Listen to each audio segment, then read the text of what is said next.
moi, avant-hier, je pense que la question ne se pose même pas au niveau du vote. Le vote a été effectué. Les gens ont voté. Ça, il n'y a rien à redire. Maintenant, il y a eu perturbation lors de la proclamation. En quoi est-ce qu'on peut annuler un vote qui n'a pas été entaché? Je ne peux pas le comprendre. Donc, c'était vraiment une grosse bourde de la part du ministre de l'Administration, mais on peut comprendre. Mais qu'est-ce que vous voulez? On le dit tout le temps ici. Souvent, nos cadres ont la manie de s'inscrire dans une logique de se faire plaire, et du coup on va vers des décisions qui n'obéissent pas forcément à la loi. On y va avec tous les dangers que ça encourt, mais on y va avec.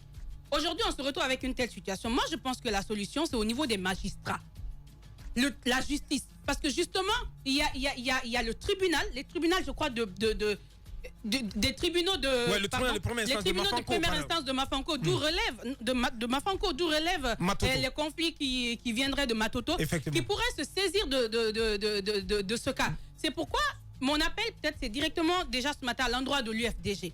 C'est vrai qu'on a souvent l'habitude de les entendre dire oui, la justice, on n'a pas confiance, mais pour une fois, parce que aujourd'hui l'UFDG n'est pas le seul à observer, c'est toute la Guinée qui a observé ces vidéos. Donc qu'on écoute cette justice d'abord, parce que j'apprends qu'il y a une plénière qu'il y aura une rencontre qui aura lieu aujourd'hui, ils vont décider tout ceci. Qu'on écoute que pour une fois, qu'on écoute aussi cette justice. C'est vrai que c'est pas garanti, parce que cette justice à plusieurs reprises, elle a dessus, c'est d'ailleurs pourquoi on se retrouve avec toute cette situation. Qu'elle écoute cette justice, peut-être que cette justice nous dira la vérité. Pour une fois, on se permet de rêver, c'est dans un pays.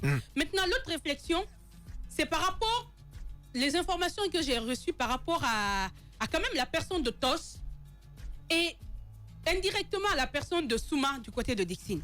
Tamba a soulevé quelque chose aujourd'hui, je ne sais pas si c'est Moïse tout à l'heure. Vous vous rappelez, l'histoire politique de la Guinée veut que, c'est pas juste, mais c'est comme ça se présente, que lorsqu'on est au pouvoir, avec le PIP par exemple, mais le PIP avec toutes les communes de Conakry, il a parlé d'une force aujourd'hui. Donc ça nous ramène à se poser une question. Est-ce que, depuis que ces élections ont commencé, ça veut dire que tout ce qu'on a dit du chef de l'État, c'est-à-dire sa volonté de s'accaparer de toutes les communes, est-ce que c'était une fausse piste? Est-ce qu'effectivement, le chef de l'État a voulu que les Guinéens choisissent? Parce que ne serait-ce que sur le scénario de Dixine, Alpha Condé, à suivre les débats après, on comprendra que Alpha Condé avait la possibilité d'avoir la commune de Dixine. Mais il a laissé le choix à Mamadouba. Pourtant, vous savez, à Mamadou Silla, pourtant, vous savez, ce sont les rencontres, mais les c'est pas un maire UDG qu'on a à Dixine. Non, la voix qui importait beaucoup pour l'élection d'un maire de ce côté. C'est après la rencontre du chef de l'État qu'on a vu que l'UFDG a donné sa voix, l'UDG a donné sa voix à l'UFDG. Est-ce que ça veut dire que le chef de l'État, s'il voulait... Vous pensez que tous les élus de l'UDG ont voté pour le candidat de l'UFDG? Non, pas sûr. Je ne dis pas ça. Ce que je veux dire juste, c'est que aujourd'hui, est-ce qu'il faut se poser la question comme quoi le chef de l'État ne sait pas si on veut très bien impliquer, c'est-à-dire n'a pas eu une volonté ferme d'avoir toutes les communes de la capitale. En quelque sorte, votre analyse est de dire qu'il n'a pas soutenu ses candidats partout. Partout, effectivement. Est-ce que ça veut dire qu'il a laissé le champ? Peut-être qu'après ça, on aura d'autres débats. Mais ce qui s'est passé globalement, rapidement, je reviens là-dessus. On a vu les images. 2 fois de suite, ils ont dit que c'est l'UFDG qui a gagné. Je pense qu'on peut apporter toutes les réflexions, on peut apporter toutes les preuves. En démocratie, c'est permis. Mais ce qu'il ne faut pas faire, c'est de se jouer de cette population encore une fois. Encore une fois, il faut que ça s'arrête. Et les magistrats qui se saisissent de ce dossier, qu'on nous dise la vérité. La vérité, si c'est réellement ce qui s'est passé, cette vidéo, parce que pour le moment, j'ai entendu pas mal de personnes qui m'ont contacté pour me dire que Gangan n'a pas effectivement mis en ligne toutes les images. Il y a d'autres images. Oui, c'est là c'est dit aussi. C'est là c'est dit aussi, oui. Roby. Non, mais Roby, il faut permettre parce que je n'ai rien dit. C'est soit on vient tous, on est dans une position, on va dans un sens. On remonte sur je n'ai rien dit. Vous m'accusez, je n'ai rien dit. On ne t'accuse pas. Personne ne t'accuse. Personne ne t'accuse. On va aller vite. Allez-y, ma frère. Pour clore. Il faut qu'à un moment, de part et d'autre, qu'on puisse aller, peut-être que c'est ce qui va sauver la Guinée, mais qu'on puisse aller de façon digne. La vérité, elle est claire. On peut fouiller.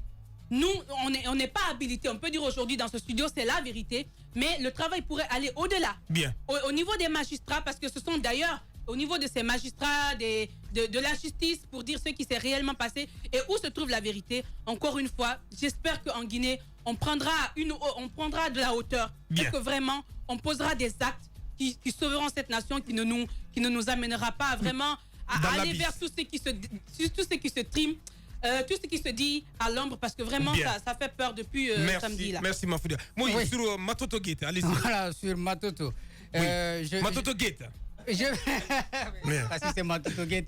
Je vais faire 3 observations. Je vais revenir sur l'observation partagée par Tamba et Mafoudia sur le fait que si on part sur la base des sièges obtenus par parti politique, si on fait une addition, avec l'alliance autour du RPG Arc-en-Ciel, on peut banalement se dire qu'il y avait de fortes chances pour le RPG Arc-en-Ciel de gagner.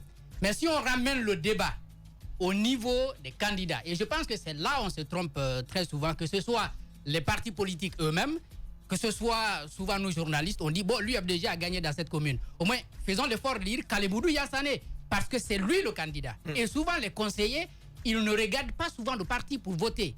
J'en parle pour plusieurs raisons, parce qu'on a vu des exemples un peu partout à travers le pays. Je prends par exemple le cas de Fangamadou. C'est dans une sous-préfecture de Guékédou. Là-bas, le bloc libéral, étant venu 2e, là-bas, avait décidé de soutenir le candidat indépendant. Donc, aux élections, à l'intérieur donc du conseil communal, ses propres conseillers ont décidé de voter pour le candidat du RPG. Et la raison, vous savez, c'était quoi? Non. Parce que le candidat indépendant, qui est un ancien du PUP, était devenu un militant du RPG Arc-en-Ciel par la suite, et aux élections communales, et bien évidemment, le parti au pouvoir ne l'a pas présenté. Donc, il est allé en indépendant, comme celui de Koya. Ouais. Alors, mais c'est quelqu'un qui a duré à la mairie de Fangamadou. Donc, les conseillers du bloc libéral, conscients de cet état de fait, c'est l'explication que je donne maintenant, n'avaient plus confiance à cette personne, sont allés avec le candidat du RPG Arc-en-Ciel.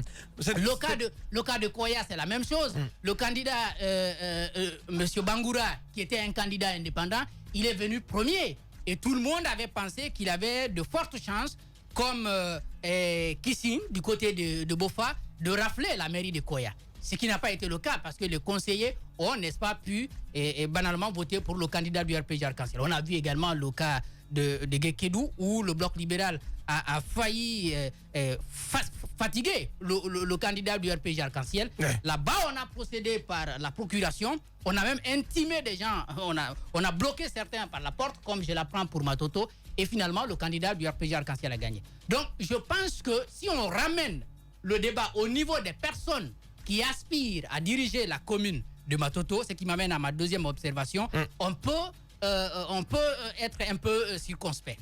Le cas TOS doit quand même interpeller le RPG Arc-en-Ciel. Vous le présentez une fois pour l'uninominal, donc aux législatives. Il perd.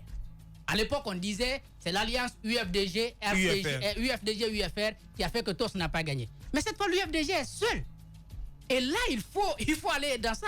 L'UFDG est seul. Donc vous pensez que parvient à obtenir le même nombre de sièges. Vous pensez que TOS est un mauvais cheval? C'est un problème pour le RPG Arc-en-Ciel. Si le RPG ne le réalise pas, il doit pouvoir l'analyser. Parce que l'UFDG, je ne dis pas ce qui s'est passé d'abord le samedi. Oui, mais on pourrait faire l'analyse contraire aussi. Est-ce qu'il a bénéficié de tout le soutien de son parti, de son establishment? Non, mais c'est ça le problème. C'est ça là aussi la question. Le problème d'un candidat, c'est ça. C'est lorsqu'il n'arrive pas à rassembler tout le parti derrière lui. C'est pas forcément sa tête, hein, franchement. Non, moi je pense qu'il peut être un problème. Pourquoi on a douté de ce 23e conseiller? Les grandes gueules. On a contraint à rester dehors et puis on l'a fait signer une procuration. Pourquoi on a douté de lui? Pourtant, c'est un militant du RPG Arc-en-Ciel, il ne faut pas l'oublier. Donc, je pense que TOS doit être un problème pour le RPG Arc-en-Ciel. Je ne dis pas, je ne dis pas d'emblée qu'il a perdu ce l'argent, beaucoup d'argent a coulé dans cette affaire. Je crois pas beaucoup de conseillers ont reçu de l'argent de part et d'autre. Je crois pas il faut le savoir. Oui. Je ne crois quand même pas. Je ne crois quand même pas que l'UFDG en est à distribuer plus que le RPG Arc-en-Ciel quand même, à ce temps qu'il fait. Donc, ce que je voudrais dire, c'est que le cas TOS doit être analysé sur cette façon-là. de cette façon-là. Et puis c'est dire qu'on peut quand même, de toutes les façons, voir comme les autres l'ont dit, comment on peut régler cette situation sans pour autant tromper les gens. Parce qu'il y a quand même un fait, il y a ces images, il y a les informations qui ont été relayées par les sites, parce qu'on parle des images, mais il y a également des sites qui n'ont peut-être pas la possibilité de faire l'image comme des télévisions, mais je crois si les journalistes étaient à l'intérieur, oui, à ma foi, ils peuvent faire, n'est-ce pas, un bon reportage, un bon compte-rendu qui peut être jugé par après. La troisième observation, et je termine rapidement, c'est sur le cas des indépendants. Les indépendants, nous en avons eu, moi je les ai classés finalement à trois catégories. Il y a le cas de Dame Touré, de Kaloum et puis Kissine, autour desquels il y a eu soit presque une unanimité ou une unanimité. C'est-à-dire à Kaloum, c'est vraiment unanimité. Ouais. C'est également la même chose du côté de Bofa. C'est des candidats qui avaient, si vous voulez, l'assentiment de tout le monde. Ouais. Maintenant, du côté de Matam, on a vu un indépendant qui a fait le choix de partir avec un leader politique. Donc, n'ayant pas suffisamment de choix, il n'a pas voulu briller la mairie Badra Koné, qui est donc parti avec l'UFR. Il faut se dire que ce sont des indépendants politiciens en attente. Les grandes gueules. Il faut quand même le reconnaître. Et puis, le cas de Domani Doré, son choix, elle voudra bien nous l'expliquer, parce qu'à travers ses tweets, c'est aussi un choix, elle fait. Elle veut dire que moi, j'ai voté pour TOS. Donc, c'est ce que ça veut, ça veut dire. Son vote. Et on sait très bien que TOS a été son patron aux législatives de 2013. Elle a battu campagne, elle a même dirigé la campagne. Non, la communication. Bon, la communication, elle était dans le directoire de campagne de TOS, donc du côté de la commune de Matoto. Donc, c'est son homme. Et puis, il y a, si vous voulez, ces indépendants-là qui ont échoué. Donc, je prenais l'exemple de Koya et puis Fangamadou. Maintenant, pour la situation-là, c'est assez compliqué. Ouais, votre constat maintenant. Mon constat maintenant, c'est que si je me réfère à ce qui a été relayé par les médias, je suis tenté de dire que Kalemoudou Yansane est, en plus de l'UFDG, parce qu'il ne faut pas l'oublier, c'est quand même quelqu'un de très puissant à Matoto, il ne faut pas l'oublier. Sinon, il ne pouvait pas remporter 14 sièges, le même nombre de sièges, à part le fait qu'il y a eu plusieurs contestations. Kalemoudou réclamait le plus grand nombre de sièges. Absolument. Après tout ce qui a été fait, on a dit, bon, il a le même nombre de sièges que le RPG Arc-en-Ciel. Moi, je pense que ce cas, il faut le voir très bien. Kalemoudou, il n'est pas n'importe qui dans la commune de Matoto. Il ne faut pas l'oublier. Merci, Jacques. Ouais, allez-y, Moussa.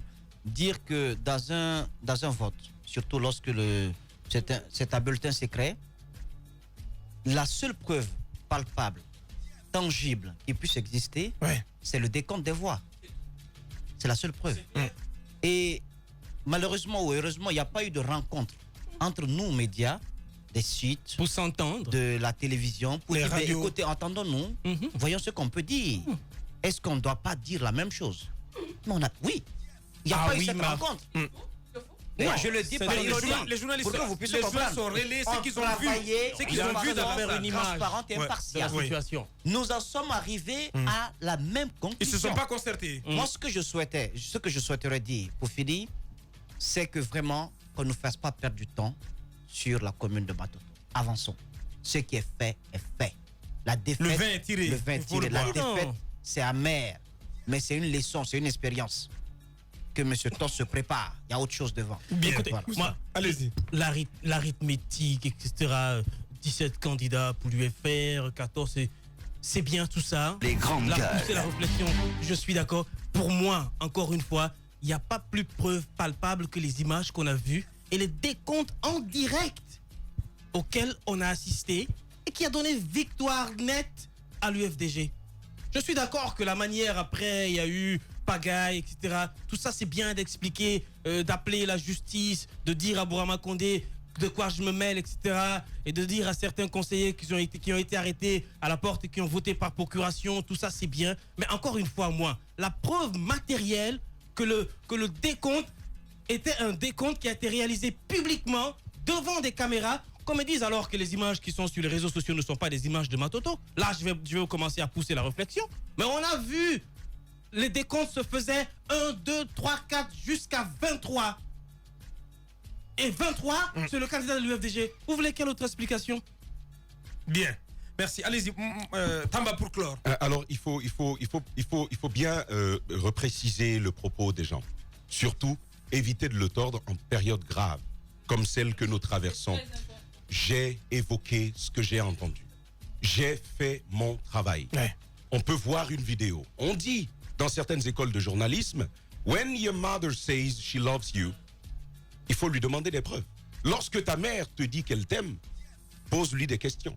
Demande-lui la preuve qu'elle t'aime. Ça, c'est ce qu'on nous apprend. C'est ce qu'on nous apprend, vous comprenez? Et donc, je continue. Roby, permet, c'est pas... Je suis pas... Non, je ne suis pas... Écoutez, c'est important que l'on le sache. Moi, je ne suis pas dans la tendance générale. Ça, c'est ce qu'on a vu. Quand j'entends un autre son de cloche, ouais. Moi, en tant que journaliste, je suis censé faire quoi? Je suis censé dire, oui, j'ai vu ça, donc c'est fini. C'est pas à moi de dire que tel a gagné. Effectivement. Mon travail, c'est de relayer ces différentes positions. Et j'ai dit... J'ai dit dès le départ, j'ai un principe bien simple. Chaque fois que le gouvernement d'Alpha Condé a interdit un vote, a annulé un vote, pour demander sa reprise, il avait perdu dans cet endroit-là. Si je pars de ce principe général, je vais faire comme tout le monde et dire tout simplement l'UFDG chapeau. Moi, j'ai rien à voir que ce soit l'UFDG ou le RPG qui gagne. On s'en fout. Ouais. On veut le maire qu'on sait. Un bon maire. Le maire qui va aider à changer cette situation. Ouais. Voici mon problème. Et je leur redis, quand quelqu'un de sensé ose jeter comme ça, risquer comme ça sa carrière politique et son avenir comme domaine de... Oui, parce que c'est un énorme risque. Je pense qu'il faut quand même se poser des questions. Lorsque tous les médias disent... Oui, face à tous les médias. C'est un énorme risque. Et les médias importants, les médias les plus respectés de la Guinée. Si ça se passe autrement, ça n'est terminé. Quand même, elle doit le savoir. Si elle prend un tel risque... Non, c'est un gros risque. Si elle prend un tel risque... Et si elle prend un tel risque, à un certain moment, il faut quand même que le bon sens nous pose vers ce doute. Merci. Le doute qu'on nous impose en tant que journaliste, et voici ce que j'ai fait. Merci. Allez-y. Au-delà de la personne de Domani Doré, on a deux camps.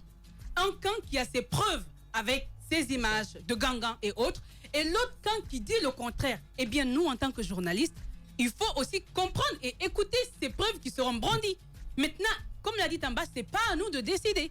C'est vrai que la vérité, on dirait la vérité selon telle vidéo, la vérité, on a entendu Jacques qui disait tout à l'heure, si on se réfère à ces vidéos de Gangan, on dirait ceci. Et si il y avait d'autres possibilités, nous, ce qu'on dit justement, c'est pourquoi j'ai dit à la fin, la justice n'a qu'à faire son travail. Parce que comme Tamba le dit, ce qu'on veut, c'est un bon maire. Ce sera forcément un Guinéen qui va travailler pour le bonheur de cette population de Matoto. Merci. Moussa, oui, pour clore, en 30 secondes. Peut-être que l'élection au niveau de la mairie, ça va être pour... les adjoints du maire, parce que c'est pas seulement le maire central. Pour vous, il n'y a pas d'ambiguïté. Voilà. Pour moi, il n'y a pas d'ambiguïté. Écoutez, je respecte les propos des autres. Ils sont libres d'avoir ce genre de raisonnement.